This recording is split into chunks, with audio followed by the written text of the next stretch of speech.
അതെന്തിനാ? ഇവൻ ശിർക്കിൽ തന്നെ ഉണ്ടെന്ന് ഉറപ്പെടുത്താൻ വേണ്ടി. അപ്പോൾ അവൻ വീണ്ടും അവിടെ ചെല്ലും. അപ്പോൾ ശൈത്താൻ ഉറപ്പായി അവൻ തെറ്റിപ്പോയിട്ടില്ല, ശിർക്ക് തന്നെ ഉണ്ട്. ഇതിങ്ങനെ മരിക്കണവരെ അവൻ അങ്ങനെ കൊണ്ടുപോകും. ഒരു ഏലസ് അവിടെ കിട്ടിയാൽ മതി, പിന്നെ ഒരു പ്രശ്നമൊന്നും ഉണ്ടാവില്ല. പക്ഷേ ഇവൻ ശിർക്കിൽ പെട്ടു. ആ ഏലസ് ഇടക്കൾക്ക് പോയി പുതുക്കി കൊടുത്താൽ മതി. എന്നാൽ മരിക്കുന്നവരെ ശൈത്താന്റെ സേവകനായോ അങ്ങനെ ജീവിച്ച് നരകത്ത് കണ്ടുപോകും. ശൈത്താന്റെ ആവശ്യം അതാണ്. അവിടെ നമുക്കുള്ള മാർഗം റബ്ബിലേക്ക് കൂടുതൽ അടുക്കുക എന്നതാണ്. തൗഹീദ് ഒന്നുകൂടെ ഉറപ്പിക്കുക, തഖ്വ വർദ്ധിപ്പിക്കുക, ഈമാൻ വർദ്ധിപ്പിക്കുക, ഇബാദത്തുകൾ വർദ്ധിപ്പിക്കുക, നിഷ്ഠ പാലിക്കുക, റബ്ബിനോട് ധാരാളമായി പ്രാർത്ഥിക്കുക. എങ്കിൽ പിശാചിന് അടുക്കാൻ കഴിയില്ല. ദൈവസ്മരണ എന്നുള്ളത് പിശാചിനെ സംബന്ധിച്ച് ഏറെ പ്രയാസകരമാണ്. അതുകൊണ്ട് ദൈവസ്മരണ ഉള്ളയിടത്ത് അവൻ ഇറങ്ങി ഓടും. സൂറത്തുൽ ബഖറ പാരായണം ചെയ്യുന്ന വീട്ടിൽ നിന്ന് പിശാച് ഇറങ്ങി ഓടുമെന്ന് ഹദീസിലുണ്ട്. ബഖറയും ആലി ഇമ്രാനും പാരായണം ചെയ്യുന്ന ആളുകൾക്ക് അത് ഒരു തണലായി സംരക്ഷണമായി ഉണ്ടാകുമെന്ന് ഹദീസിലുണ്ട്. ആമിന റസൂലു എന്ന അവസാനത്തെ 2 ആയത്തുകൾ രാത്രി പാരായണം ചെയ്താൽ അതവന് മതി എന്ന് ഹദീസിലുണ്ട്. ബാങ്ക് കേട്ട പിശാച്ച് ഓടുമെന്ന് ഹദീസിലുണ്ട്. ആയത്തുൽ കുർസി പിശാച്ചിന് ഏറെ ദുസ്സഹമാണ് എന്ന് ഹദീസിലുണ്ട്. ബിസ്മി ചൊല്ലി വാതിലടിച്ചാൽ പിശാച്ച് അങ്ങോട്ട് കയറില്ല എന്ന് ഹദീസിലുണ്ട്. ബിസ്മി ചൊല്ലി ഭക്ഷണം കഴിച്ചാൽ പിശാച്ച് കൂടെ കഴിക്കില്ല എന്ന് ഹദീസിലുണ്ട്. അതേപോലെ പ്രാർത്ഥന നിർവഹിച്ച ഭാര്യാഭർത്തൃ ബന്ധത്തിൽ ഏർപ്പെട്ടാൽ പിശാച്ചിന് ഇടപെടാൻ കഴിയില്ല എന്ന് ഹദീസിലുണ്ട്. അപ്പം ദൈവസ്മരണയാണ് പിശാച്ചിനെ അകറ്റാൻ നമുക്കുള്ള മാർഗം. അതിലേക്ക് കൂടുതൽ മടങ്ങുക, തൗഹീദ് ഊട്ടിയുറപ്പിക്കുക, തഖ്വയിലേക്ക് മടങ്ങുക, സ്വതക്ക വർദ്ധിപ്പിക്കുക, സുന്നത്ത് നമസ്കാരം സുന്നത്ത് നോമ്പും വർദ്ധിപ്പിക്കുക, അതേപോലെ ഖുർആൻ പാരായണവും ദിക്റും ദുആയും സ്വലാത്തും വർദ്ധിപ്പിക്കുക. എങ്കിൽ പിശാച്ച് മാറി നിൽക്കും. അതല്ല, പിശാച്ചിനെ പ്രീതിപ്പെടുത്താൻ ആവശ്യമായ ശിർക്കും ഖുറാഫത്തും ചെയ്യുമ്പോൾ പിശാച്ച് സന്തോഷാവും. അപ്പം ഇനി എൻ്റെ സ്വന്തം ആളാ, ഇനി അവനെ ഇടങ്ങാറാക്കണ്ട എന്ന നിലയ്ക്ക് പിശാച്ച് മാറി നിൽക്കും. പക്ഷേ ആൾ നരകത്ത് പോയി ആപ്പതിക്കും. അതാണ് നമ്മളതിൽ തിരിച്ചറിയേണ്ട ഒരു ബേസ്. മറ്റൊന്ന്, പ്രാർത്ഥനയാണെങ്കിലും മറ്റ് ഏത് ആരാധനാ കർമ്മങ്ങളാണെങ്കിലും അതിന് റബ്ബിൻ്റെ പക്കൽ സ്വീകാര്യത ഉണ്ടാകണമെങ്കിൽ വിശ്വാസം ഉണ്ടാകണം. വിശ്വാസമില്ലാത്തവൻ്റെ കർമ്മങ്ങൾക്ക് ഫലമില്ല. അവിടെ എന്ത് ചെയ്താലും ഫലമില്ല. പ്രാർത്ഥനയ്ക്കൊരു പക്ഷേ ചില ഘട്ടങ്ങളിൽ ചിലപ്പോൾ ഉത്തരം കൊടുത്തേക്കാം അല്ലാഹു തആല. അതുപോലെ വിശ്വാസം നോക്കിയിട്ടാകണം എന്നില്ല. മർദ്ദിതൻ്റെ പ്രാർത്ഥനയ്ക്ക് ഉത്തരമുണ്ട്. മർദ്ദിതൻ, ആക്രമിക്കപ്പെട്ടവൻ, അവൻ്റെ പ്രാർത്ഥനയ്ക്ക് ഉത്തരമുണ്ട്. അവിടെ റബ്ബിൻ്റെയും അവൻ്റെയും ഇടയിൽ മറയില്ല. അവിടെ മുഅ്മിനും കാഫിറും വ്യത്യാസമുണ്ടോ എന്ന ചർച്ച അതിൻ്റെ വ്യാഖ്യാതാക്കൾക്കിടയിൽ ഉണ്ട്. അതേപോലെ സന്ദർഭങ്ങൾ ഒഴിച്ചാൽ അല്ലാതെ ഒരാളുടെ കർമ്മം, അയാളുടെ പ്രവർത്തനങ്ങൾ, അയാളുടെ പ്രാർത്ഥന എല്ലാം റബ്ബ് സ്വീകരിക്കാൻ ഈമാൻ അനിവാര്യമാണ്, തൗഹീദ് അനിവാര്യമാണ്. അതില്ലാത്തത്തോളം അടിത്തറ ഇല്ലാതെ കെട്ടിടം പണിയാൻ കഴിയില്ല. കെട്ടിടത്തിൻ്റെ മറ്റു ഭാഗങ്ങളാണ് ആരാധനാകർമ്മങ്ങൾ, അടിത്തറയാണ് വിശ്വാസം. അടിത്തറ ഇല്ലെങ്കിൽ കെട്ടിടം താഴെ വീഴും. അതുകൊണ്ട് തൗഹീദ് ഇല്ലെങ്കിൽ മറ്റൊരു കർമ്മം കൊണ്ടും സ്വീകാര്യതയില്ല. തൗഹീദ് അവരെ ബോധ്യപ്പെടുത്തുകയും ആ തൗഹീദിലേക്ക് അവരെ കൊണ്ടുവരാൻ ശ്രമിക്കുകയുമാണ് വേണ്ടത്. റബ്ബ് അവർക്കും ഹിദായത്ത് നൽകി അനുഗ്രഹിക്കുമാറാവട്ടെ. അസ്സലാമു അലൈക്കും. എൻ്റെ പേര് മുത്തലിബ്, വീട് ചന്ദ്രാപിനി. എല്ലാ ഈ സദസ്സിലുള്ള സ്റ്റേജിലുള്ള എല്ലാ പണ്ഡിതന്മാരും കേൾക്കുന്ന നമ്മളെല്ലാവരും മൂമിനായി മരിക്കാൻ അള്ളാഹു തൗഫീഖ് ചെയ്യുമാറാകട്ടെ. നമ്മൾ മൂമിനാണ് എന്ന് നാം സ്റ്റേജിലും പരസ്യം പോലെ പറയുകയും മുന്നിലും പിന്നിലും ആയത്തോതുകയും കൂടെ നിങ്ങളോടൊപ്പം ദഅവത്തിന് നിങ്ങളോടൊപ്പം വർഷങ്ങളോളം നിന്ന അനീഫ് കായക്കൊടിയെപ്പോലുള്ള പണ്ഡിതന്മാർ, നിങ്ങളും പണ്ഡിതന്മാരെ ഞാൻ വിശ്വസിക്കുന്നു, അവർ വിഡ്ഢി വിഡ്ഢി വിഡ്ഢി എന്ന് സ്റ്റേജിൽ വളരെ നല്ല നിലയിൽ നിങ്ങൾ പറയുമ്പോൾ അത് അള്ളാഹുവിൻ്റെ മലക്കുകൾ രേഖപ്പെടുത്തുകയില്ലേ എന്ന് ഞാൻ മുജാഹിദ് ബാലുശ്ശേരിയോട് ചോദിക്കണം. ചോദ്യം 1. രണ്ടാമത്തെ ഒരു ചോദ്യം, 3 ചോദ്യത്തിനും നിങ്ങൾ തന്നെ മറുപടി പറയണം. മുജാഹിദ് ബാലുശ്ശേരിയുടെ ചോദ്യം. രണ്ടാമത്തെ ചോദ്യം, സദസ്സിൽ നിന്ന് മൂമിനാണ് എന്നുള്ളൊരു ബോധം നിങ്ങൾക്കുണ്ടാവണം. അത് നിങ്ങളെക്കാളും പ്രായം കൂടി എന്നുള്ള നിലക്ക് നിങ്ങളോട് ഞാൻ ഉപദേശിക്കുന്നു. അതെന്താണെന്ന് വെച്ചാൽ, ബാംഗ്ലൂര്, കോയമ്പത്തൂർ അങ്ങനെയുള്ള പല പുറത്ത സ്ഥലങ്ങളിൽ സ്ത്രീകളെ പറഞ്ഞയച്ചുകൊണ്ട് കുട്ടികളെ +2 കഴിഞ്ഞതിന് ശേഷം ഡിഗ്രിക്ക്, എൻജിനീയറിങ്ങിനും MBBSനൊക്കെ പറഞ്ഞയക്കുന്ന ആ കുട്ടികൾ ജമ്മാക്കിക്കൊണ്ട് അവരൊക്കെ വളരെ മോശമായി പോകുന്നു എന്ന് നിങ്ങൾ പൊതു സ്റ്റേജിൽ പറഞ്ഞു പോകരുത്. അത് അന്യമതസ്ഥരോ മറ്റുള്ള ആളുകളോ നിങ്ങളോട് ചോദിച്ചു കഴിഞ്ഞാൽ നിങ്ങൾ അതിന് എന്ത് മറുപടി പറയും? ഇത്തരം സ്റ്റേജുകൾ അതിനെ ഉപമിക്കാതെ പുറം സ്റ്റേജുകൾ അത് നിങ്ങൾ ഉപയോഗപ്പെടുത്താം. പിന്നെ മൂന്നാമത്തെ ഒരു ചോദ്യം ബാലുശ്ശേരിയോട് തന്നെയാണ് ചോദിക്കുന്നത്. ഈ ബുസ്താനുലും അറബി കോളേജിൽ നടന്ന വാർഷിക സമ്മേളനത്തിൽ അദ്ദേഹം പറഞ്ഞു, ഏതെങ്കിലും മുജാഹിദ് പണ്ഡിതന്മാർ ആരെങ്കിലും ജിന്നിനോട് പ്രാർത്ഥിക്കാൻ ശിർക്കല്ല എന്ന് പറഞ്ഞിട്ടുണ്ടോ? പറഞ്ഞിട്ടുണ്ടോ? അങ്ങനെ 3-4 പ്രാവശ്യം ഇടിവാളത്തിനുള്ള മാളി അയാൾ നിന്ന് തുള്ളി. അതിന് മറുപടി അദ്ദേഹം ഇവിടെ പറയണം. അദ്ദേഹം പറഞ്ഞിട്ടുണ്ട് ജിന്നിനോട് പ്രാർത്ഥിക്കൽ ശിർക്കല്ല എന്ന് ഏതെങ്കിലും പണ്ഡിതന്മാർ പറഞ്ഞിട്ടുണ്ടോ എന്നുള്ള മറുപടി അദ്ദേഹം പറയേണ്ടതുണ്ട്. ഈ ഇരിക്കുന്ന മുജാഹിദ് വിഭാഗത്തില് അള്ളാഹുവിന്റെ തൗഫീഖോടി ഒരുവിധം ആളുകളായിട്ട് അടിത്തറ 14 വയസ്സ് മുതൽ ഞാൻ ഈ പ്രസ്ഥാനമായിട്ട് ബന്ധമുള്ള ആളിന് മുജാഹിദ് പ്രസ്ഥാനത്തിലുള്ള ഇന്ന് 3 വിഭാഗം, മടവൂർ വിഭാഗമായാലും ശരി, അതേപോലെ തന്നെ KNM-ന്റെ വിഭാഗമായാലും ശരി, ഇപ്പൊ നിങ്ങളുടെ ഈ വിഭാഗമായാലും ശരി, ആരും ജിന്നിനോട് പ്രാർത്ഥിക്കുന്നത് ശിർക്കാണ് എന്ന് വിശ്വസിക്കുന്നവരാണ്. അള്ളാഹു അല്ലാത്ത ആരോടും പ്രാർത്ഥിക്കുന്നത്. അങ്ങനെ മുവഹിദുകളായിട്ട് മരിക്കാൻ അള്ളാഹു തൗഫീഖ് ചെയ്യുമാറാകട്ടെ. അതുകൊണ്ട് വേദിയിലൊക്കെ പ്രസംഗിക്കുമ്പോൾ വളരെ സൂക്ഷ്മതയോടുകൂടി അള്ളാഹു നമ്മളുടെ സംസാരങ്ങളൊക്കെ നാളെ വിചാരണ ചെയ്യപ്പെടും എന്നുള്ള ബോധത്തോടുകൂടി സംസാരിക്കണം എന്നാണ് എനിക്ക് പറയാനുള്ളത്. പിന്നെ നാസിർ മൗലവി ചാരൻ എന്ന് പറയും. ചാരന്റെ അർത്ഥം എന്താണ്? അതൊക്കെ നമ്മൾ മൂമിനിങ്ങളുടെ സംസാരത്തിൽ ഒരിക്കലും പാടാത്താണ്. ഫൈസൽ മുസ്ലിയാർ ഞാൻ കണ്ടുമുട്ടിയ രംഗം അള്ളാഹു നിങ്ങൾക്ക് ഓർമ്മ ഉണ്ടാവും എവിടെയെന്നുള്ളത്. വിശദീകരിക്കും. 1-2 കാര്യം എനിക്ക് പറയാനുള്ളത്. ഒന്ന്, ഇത്തരം പദപ്രയോഗങ്ങൾ അതിൽ ഇസ്ലാമികമായ കൃത്യമായ മാനങ്ങൾ പാലിച്ചുകൊണ്ട് ഞങ്ങളൊക്കെ പ്രയോഗിക്കാൻ ശ്രമിക്കാറുണ്ട്. അതിനപ്പുറത്തേക്ക് പോകുന്നുണ്ടെങ്കിൽ തെറ്റു തന്നെയാണ്, ന്യായീകരിക്കാൻ ഒരിക്കലും വകുപ്പില്ല. എന്നാൽ ഇത്തരം പരാമർശങ്ങൾ അനുവദിക്കപ്പെട്ട ചില മേഖലകൾ ഇസ്ലാമിൽ ഉണ്ട്. ആ മേഖല കൃത്യമായി ബോധ്യമുണ്ടായിട്ട് തന്നെയാണ് അതൊക്കെയും പ്രയോഗിക്കുന്നത്. വ്യക്തിപരമായി ഒരു മനുഷ്യനെ ആക്ഷേപിക്കലും അദ്ദേഹത്തെ തേജോവധം ചെയ്യലുമാണ് ആ പദപ്രയോഗങ്ങളുടെ ഉദ്ദേശമെങ്കിൽ അത് തീർച്ചയായും തെറ്റാണ്. ഒരിക്കലും അത് അംഗീകരിക്കാൻ പറ്റില്ല. എന്നാൽ ഒരാൾ പിഴച്ചൊരു വാദവുമായി വരികയും അത് അറിയാതെ അയാളുടെ പക്കലാണ് ശരിയെന്ന് തെറ്റിദ്ധരിച്ച് ആളുകൾ വിശ്വസിക്കുന്ന സാഹചര്യം ഉണ്ടാവുകയും ചെയ്യുകയാണെങ്കിൽ അതിൻ്റെ ഗൗരവം ആളുകളെ ബോധ്യപ്പെടുത്താൻ വേണ്ടി അത്തരം പദപ്രയോഗങ്ങൾ ആകാമെന്ന് തന്നെയാണ് പ്രമാണങ്ങൾ പരിചയപ്പെടുത്തുന്നത്. പക്ഷെ ലക്ഷ്യം മാറാൻ പാടില്ല. ഇപ്പം കാന്തപുരം കൊണ്ടുവന്ന മുടിയുമായി ബന്ധപ്പെട്ട് സംസാരിക്കുമ്പോൾ പോലും കാന്തപുരം എന്ന വ്യക്തിയെ ആക്ഷേപിക്കലാണ് ഉദ്ദേശമെങ്കിൽ പാടില്ല. എന്നാൽ കാന്തപുരം ഒരു പണ്ഡിതനാണെന്നും അയാളുടെ പക്കലാണ് സുന്നത്തമായതെന്നും വിശ്വസിച്ച് ധാരാളം ആളുകൾ പിന്നാലെ കൂടുമ്പോൾ ഇയാൾ ഒരു തട്ടിപ്പുകാരനും ഇയാൾ ഒരു ചതിയനുമാണ് എന്ന് ബോധ്യപ്പെടുത്തേണ്ട ബാധ്യത അത് ബോധ്യമുള്ളവർക്കുണ്ട്. ആ ലക്ഷ്യം മുമ്പിൽ വെച്ചുകൊണ്ട് അതിന് ഉപോത്ബലകമായ മതപരമായ ലിമിറ്റുകൾ പാലിച്ചുകൊണ്ടുള്ള പ്രയോഗങ്ങൾ പറ്റും. വിശുദ്ധ ഖുർആനിൽ വേദഗ്രന്ഥം നൽകപ്പെട്ടിട്ട് പിന്നീട് അതിൽ നിന്ന് വഴിമാറിപ്പോയ ആളുകളെ പറ്റിയുള്ള പരാമർശമുണ്ട്. മസലുല്ലദീന ഹുമിലുത് തൗറാത്ത സുമ്മ ലം യഹ്മിലുഹാ കമസലിൽ ഹിമാർ, അവർ കഴുതകളെപ്പോലെയാണ് എന്ന് പറഞ്ഞു. ഇസ്രായേലിൽപ്പെട്ടൊരു പണ്ഡിതൻ അല്ലാഹു തആല എല്ലാ അനുഗ്രഹങ്ങളും നൽകി. പിന്നീട് സ്വാർത്ഥ താല്പര്യങ്ങൾക്ക് വേണ്ടി അതിൽ നിന്ന് അയാൾ ഊരിച്ചാടിപ്പോയി. പഠിച്ചതിന് വിരുദ്ധമായി അയാൾ പ്രവർത്തിച്ചു. അയാളെപ്പറ്റി ഖുർആൻ പറഞ്ഞ ഫമസലുഹു കമസലിൽ കൽബ് എന്നാണ്. സൂറത്ത് അൻആമിലാണ്. അപ്പോൾ അതിനൊക്കെ അടിസ്ഥാനത്തിൽ ആ വിഷയത്തിലും കൃത്യമായ നിലപാടുകൾ ആയത്തും ഹദീസും വ്യാഖ്യാനിച്ച പണ്ഡിതന്മാർ രേഖപ്പെടുത്തിയിട്ടുണ്ട്. ഇവിടെ ജിന്ന് അഭൗതികമാണെന്ന് ബുദ്ധിയുള്ളവൻ പറയില്ല എന്ന് വിചിന്തനം എഴുതി. പിന്നെ അഭൗതികമാണ് എന്ന് അതേ വിചിന്തനം പിന്നീട് കാലങ്ങൾക്ക് ശേഷം എഴുതുന്നു. അപ്പം ന്യായമായും ചോദിക്കാം, ഈ എഴുതുന്നവന് ബുദ്ധിയുണ്ടോ എന്ന് ചോദിക്കാം. കാരണം വിചിന്തനമാണ് പഠിപ്പിച്ചത്, ബുദ്ധിയുള്ളവൻ എഴുതൂലാൻ. അതിന് ഗൗരവം ആളുകളെ ബോധ്യപ്പെടുത്താൻ വേണ്ടിയാണ് ആ പരാമർശം പോലും.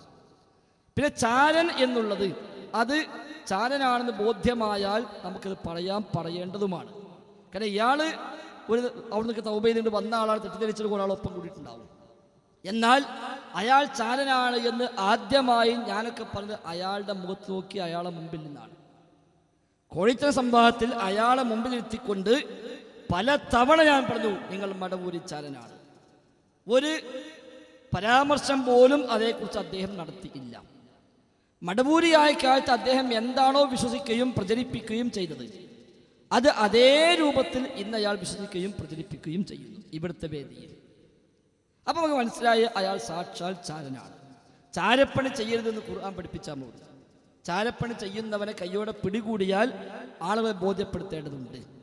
അതുകൊണ്ട് നമ്മൾ ആ പണി ചെയ്യും. അവിടെയും നാസസുല്ലമി എന്ന വ്യക്തിയോടല്ല നമുക്ക് വെറുപ്പില്ല. ഞങ്ങൾക്കാർക്കും അയാളോട് ആ നിലയ്ക്ക് മറ്റു ഒരു വെറുപ്പില്ല. ഏതെങ്കിലും ഒരു മുൻ വൈരാഗ്യമോ മുമ്പ് എന്തെങ്കിലും ഞങ്ങൾ തമ്മിലെ ബന്ധം ഇല്ലാതായപ്പോൾ അതിന് വേണ്ടി ഒരു ദേഷ്യം തീർക്കാനുള്ള പറച്ചിലോ അല്ല. ആ ഉദ്ദേശത്തിൽ പറയുകയാണെങ്കിലോ അത് കുറ്റകരമാണ്, തെറ്റാണ്, പാടില്ലാത്തതാണ്. അതാണ് അതിന് ഇസ്ലാമിക മാനം. ബാലുശ്രീയുമായി ബന്ധപ്പെട്ട പരാമർശം വന്നതുകൊണ്ട് ഇൻഷാ അല്ലാഹ് അദ്ദേഹം അത് വിശദീകരിക്കും. അസ്സലാമു അലൈക്കും വറഹ്മത്തുള്ളാഹി. സഹോദരങ്ങളെ, 3 കാര്യങ്ങളാണ് സാന്ദർഭികമായി എനിക്ക് വിശദീകരിക്കാനുള്ളത്. ഒന്ന്, ഞാൻ ഹനീഫ് കായക്കൊടിയെ വിഡ്ഢി എന്ന് വിളിച്ചു എന്നാണ്. വിഡ്ഢിത്തം പറഞ്ഞാൽ സാധാരണ നമ്മൾ അയാളെ അറിവുള്ളവൻ, മഹാജ്ഞാനി എന്ന് പറയാറില്ല. വിഡ്ഢിത്തത്തിന് വിഡ്ഢിത്തം, എടാ നീ ആ പറഞ്ഞ് വിഡ്ഢിത്തമാണ്. ഇനി വിഡ്ഢിത്തം ഗൗരവമായി പറയുകയും അത് പരലോകത്തെ ഓർമ്മപ്പെടുത്തി ഒരാളെ ബലസിക്കാൻ വേണ്ടി ഉപയോഗിക്കുകയും ചെയ്ത ഒരാൾ പറയുമ്പോൾ, പുളിക്കല മുഖാമുഖത്തിൽ എൻ്റെ പ്രസംഗം കേട്ട് തൗഹീദ് സ്വീകരിച്ചൊരുത്തന് ജിന്നു കൂടി അതിൻ്റെ തൗഹീദി പ്രബോധനത്തിൻ്റെ തയ്യാറാണെന്നാണ് ഹനീഫ് അവിടെ പറയുന്നത്. അപ്പോൾ അത് പറയുമ്പോൾ നേരത്തെ ഫൈസൽ മുസ്ലിയാർ പറഞ്ഞ പോലെ ഒരു വ്യക്തിയെ ഇകഴ്ത്തുക എന്നുള്ള ലക്ഷ്യം മാത്രമാണ് ഹനീഫ് കാക്ക് അവിടെ ഉള്ളത്. അത് മനസ്സിലാകണമെങ്കിൽ ഹനീഫ് കായക്കൊടിയുടെ ഞാനുമായി ബന്ധപ്പെട്ടിപ്പോൾ നടക്കുന്ന പ്രസംഗങ്ങൾ ശ്രദ്ധിച്ചാൽ മതി.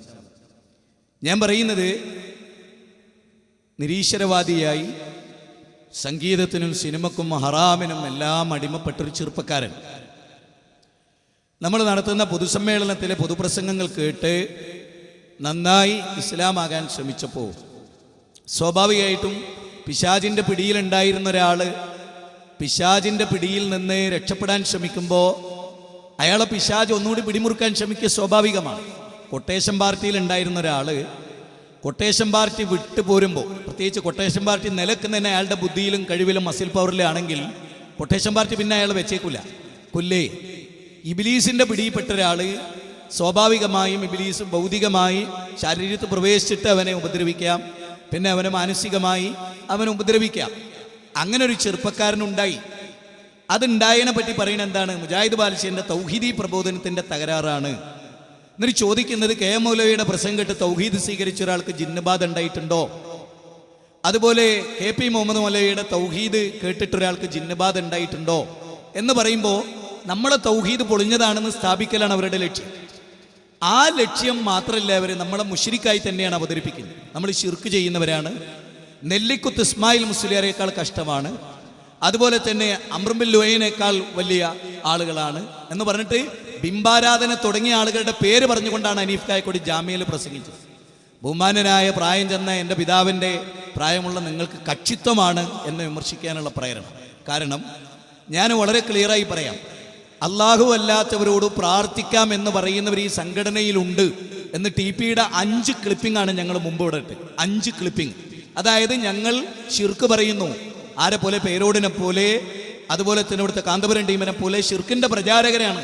അതിൽ അദ്ദേഹത്തിന് വേദനയൊന്നും ഉണ്ടായില്ല. മാത്രമല്ല, അദ്ദേഹം വിമർശിച്ചാൽ ഞാൻ വിഡ്ഢിന്ന് വിളിച്ച ആള് അന്നും ഇവിടെ ശിർക്ക് പ്രചരിപ്പിച്ചിരുന്നു ഖുറാഫികൾ. അവർക്ക് മറുപടി കൊടുക്കാൻ വിളിച്ച സദസ്സിലാണ് ഫോൺ ഓഫാക്കിയിട്ട് വിട്ട് കിടന്നുറങ്ങി സംഘാടകരെ വേദനിപ്പിച്ച്. ആ ആളുകളാണ് ജീവിതത്തിൽ ഒരൊറ്റ ദിവസം പോലും വിശ്രമിക്കാത്ത മുവഹിദുകളെ മുശ്രിക്കുകളായും ശിർക്കിൻ്റെ പ്രചാരകരായി അവതരിപ്പിച്ച്. ഞങ്ങൾക്ക് വേദനയുണ്ട്. ഞങ്ങളെ മുശ്രിക്കുകളെന്നും ശിർക്കിൻ്റെ പ്രചാരകരെന്നും അബൂജഹലിനേക്കാൾ കഷ്ടമാണെന്നും ഇപ്പം ഞാൻ പറയാം. ഞാൻ കൈ കൊടുത്ത നല്ലൊരു മുജാഹിദ് എൻ്റെ കൈ തട്ടി പറഞ്ഞ മുജാഹിദ് ബാലുശ്ശേരി മരിച്ചു. ഇപ്പം ജിന്നിനെ വിളിക്കുന്ന മുജാഹിദ് ബാലുശ്ശേരി എവിടെ ഉള്ളത്? നിങ്ങളും സമ്മതിച്ചു അങ്ങനെ വിളിക്കുന്ന ആരും ഇവിടെ ഇല്ല. അപ്പം അവരുടെ പ്രചരണം അതാണ്, അതിൽപ്പെട്ട വിട്ടിത്. അതുകൊണ്ടാണ് ഞാൻ ചോദിച്ചത്, മഹാനായ മൂസാ നബിയുടെ പ്രസംഗം കേട്ട് അതിൽ നിന്ന് തൗഹീദ് സ്വീകരിച്ച് ഹാറൂൻ നബി നോക്കി നിൽക്കെ ശിർക്ക് ചെയ്തൊരു സമൂഹത്തിന്റെ പിക്ചർ ഖുർആൻ പറയുന്നുണ്ട്. അത് പറഞ്ഞിട്ട് ഹാറൂൻ നബീനെ കുറ്റപ്പെടുത്തുവോ? ഹാറൂൻ നബിക്ക് കുഴപ്പാണെന്ന് പറയോ? മൂസാ നബിയുടെ തൗഹീദ് കുഴപ്പാണെന്ന് വിഡ്ഢിയായ ഹനീഫ പറയോ? ഞാൻ വീണ്ടും ചോദിക്കുന്നു. അതുകൊണ്ട് അയാൾ വിഡ്ഢിയാന്ന് പറഞ്ഞു. ഇസ്ലാമിന്റെ ബാലപാഠം അറിയാതെ വ്യക്തിവിരോധം വെച്ച് വിമർശിച്ചതിന്റെ പേരിലാണ് വിഡ്ഢി എന്ന് വിളിച്ച്. ഒരു കുറ്റബോധം എനിക്കിപ്പോഴും ഇല്ല.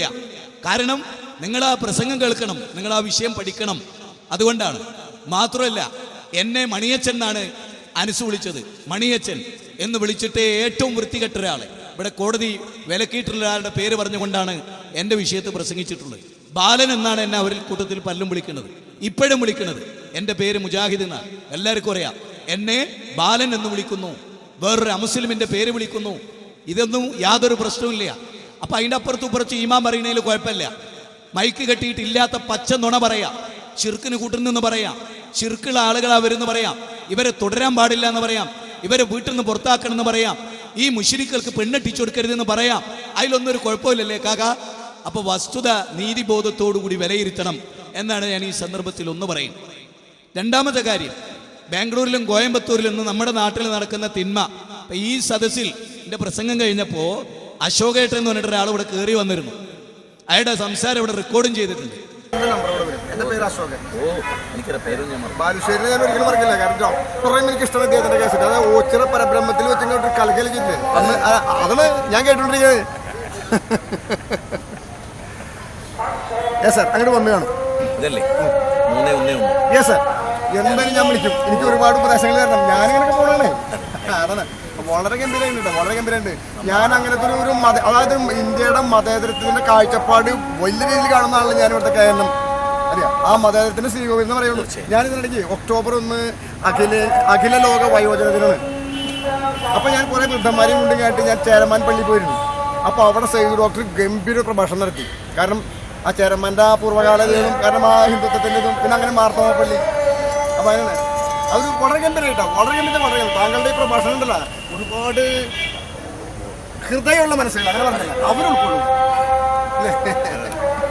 അപ്പൊ എന്തായാലും ആയിരം സൗഖ്യത്തോടെ ദീർഘായുസായിട്ടിരിക്കാൻ അള്ളാഹുവിനോട് പ്രാർത്ഥിക്കുന്നത്. ശ്രേഷ്ഠാവും അദ്ദേഹത്തോട് മാത്രമേ നമുക്ക് പ്രാർത്ഥനയുള്ളൂ. അല്ലെങ്കിൽ ഞാനേ പറയാം, അതൊരു വലിയ കാര്യമായിട്ടാ. ഞാൻ എവിടെയും പറയാം. കാരണം മുസ്ലിം, അതായത് ശാന്തി, ഞാനിത് പറയണതാണ്. ഇസ്ലാം വാക്കിന്റെ അർത്ഥം ശാന്തി, സമാധാനം. അവിടെ നിന്ന് തുടങ്ങും ഞാനും. അപ്പൊ കണ്ടതിൽ വലിയ സന്തോഷമുണ്ട്. ഇനിയും ഈ സമൂഹത്തിന് ഒരുപാട് നന്മകളും ഇതേമാതിരി പ്രഭാഷണങ്ങളും ഈ അഴുക്കുള്ള മനസ്സിലേക്ക് ഇറങ്ങിച്ചെന്ന ഈ അഴുക്ക് മാറ്റാൻ താങ്കളുടെ പ്രഭാഷണം കൂടുതൽ ഉയരങ്ങൾക്ക് എത്തട്ടെന്ന് ആശംസിക്കുന്നത്. ഞാൻ ഒരുപാട് വർക്കുണ്ട്. ഇനി 15 നിമിഷം കൂടി താങ്കളുടെ ഈ പ്രഭാഷണം കേൾക്കാനായിട്ട് എനിക്ക് വലിയ ആഗ്രഹമുണ്ട്. യെസ്, അപ്പൊ ഒരു അനുവാദം ചോദിക്കുന്നത്. അപ്പൊ നിങ്ങളെല്ലാവരും ശരി, വളരെ ഗംഭീരമായിട്ടാ. ഞാൻ എന്റെ പേര് അശോകൻ.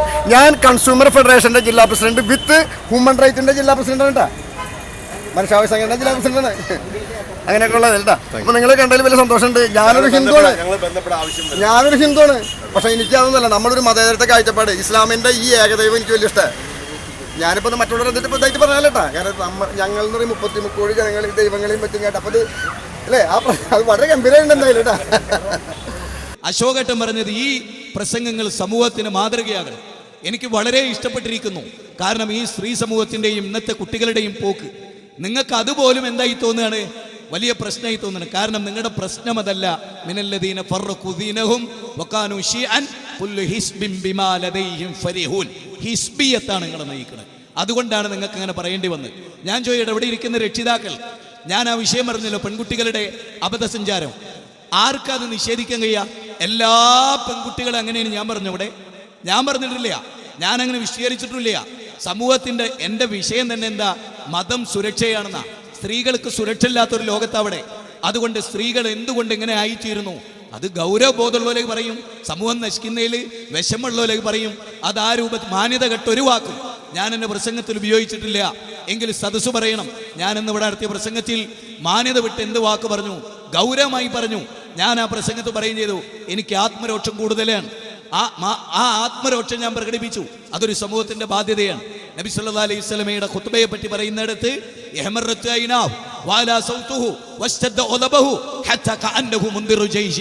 ഇവിടെ പെൺകുട്ടികളെ വിവാഹത്തിന് മുമ്പ് ഗർഭിണികളാവുന്നു 3-4 തവണ. ഇക്കാക്ക് അതൊന്നും ശ്രദ്ധിക്കുന്നുണ്ടാവില്ല. അത് ശ്രദ്ധിക്കുന്ന യുവാക്കൾക്കിടയിൽ പ്രവർത്തിക്കുന്ന ഞങ്ങൾക്ക് മീഡിയകളിൽ ലോകത്തും നടക്കുന്ന തിന്മകൾ അറിയാം. അത് ബോധവൽക്കരിച്ചു. അതിലൊരു തെറ്റുണ്ടായി എന്ന് എനിക്ക് തോന്നിയിട്ടില്ല. പിന്നെ കയ്പമംഗലം ബുസ്താനുൽ ഉലൂമില് ഞാൻ നടത്തിയ പ്രസംഗം, എന്നെ പുറത്താക്കാൻ ചട്ടവട്ടം അബ്ദുറഹ്മാൻ സലഫി നേതൃത്വം നൽകിയ മൂപ്പർക്ക് ക്ഷീണം തട്ടിച്ച പ്രസംഗം. ആ വിഷയത്തിൽ ഞാൻ ചോദിച്ചിരുന്നു, ഇവിടെ സമസ്തക്കാര് റസൂലിനെ വിളിക്കുന്നുണ്ട്, റസൂലിനെ വിളിച്ച് പ്രാർത്ഥിക്കുന്ന ക്ലിപ്പിംഗ് നമുക്കിടാം, മുജാഹിദുകൾ ജിന്നിനെ വിളിക്കുന്ന ഒരു ക്ലിപ്പിംഗ് ഉണ്ടാവുമോ? അതിനെന്താ കുഴപ്പം? ആ ചോദ്യം ഇന്നും മുഴങ്ങുന്നു. ഓരോ KNM നേതാക്കന്മാരും ഉറക്കത്ത് ഞെട്ടിയണിക്കുന്നതിൻ്റെ ആ ചോദ്യത്തിലാണ് ഇപ്പോഴും ഇന്നും. അല്ലാന്ന് തെളിയിക്കാൻ പറ്റുമോ? ഈ പാലപ്പെട്ടിയിലും ഈ ബുസ്താനിലും നടന്ന ആ പ്രസംഗം തന്നെയാണ് ആളുകൾക്ക് വിളിച്ചുണ്ടാക്കി. അഹങ്കാരത്തോടൊരു പറയല്ല, ഞങ്ങൾക്ക് ഒരുപാട് ത്യാഗം അനുഭവിച്ചിട്ടുണ്ട്. അങ്ങനെ ഞങ്ങളെ മുശ്രിക്കാക്കുന്നതിൽ നിങ്ങൾക്ക് ഫീലിംഗ് ഇല്ല, ഞങ്ങളെ കാഫിറാക്കുന്നതിൽ നിങ്ങൾക്ക് ഫീലിംഗ് ഇല്ല, ഞങ്ങൾ അന്ധവിശ്വാസികളാക്കുന്ന നിങ്ങൾക്ക് ഫീലിംഗ് ഇല്ല, ഞങ്ങളെ തുടരുതെന്ന് പറയുന്നതിൽ നിങ്ങൾക്ക് ഫീലിംഗ് ഇല്ല, ഞങ്ങളടിച്ചു പള്ളിയിൽ നിന്ന് പുറത്താക്കുന്നതിൽ നിങ്ങൾക്ക് ഈ ആത്മരോക്ഷമില്ല, ഈ മഹാതിന്മകൾ നടക്കുന്നിടത്ത് ആത്മരോക്ഷമില്ല. പിന്നെ ഞാനൊരു തിന്മയെ ഇത്തിരി സ്ട്രോങ് ആയി പറഞ്ഞതിലാണ് നിങ്ങൾക്ക് തിന്മയെങ്കിൽ വിലയിരുത്തണം. ഈ വിശദീകരണത്തിലും എൻ്റെ ആത്മരോക്ഷമാണ്, അതെൻ്റെ വ്യക്തിത്വത്തിൻ്റെയും എൻ്റെ ഭാഗത്തിൻ്റെയും ഭാഗമാണ്. ഉമറും അബൂബക്കറും തമ്മിൽ വ്യത്യാസമുള്ള പോലെ. അസ്സലാമു അലൈക്കും.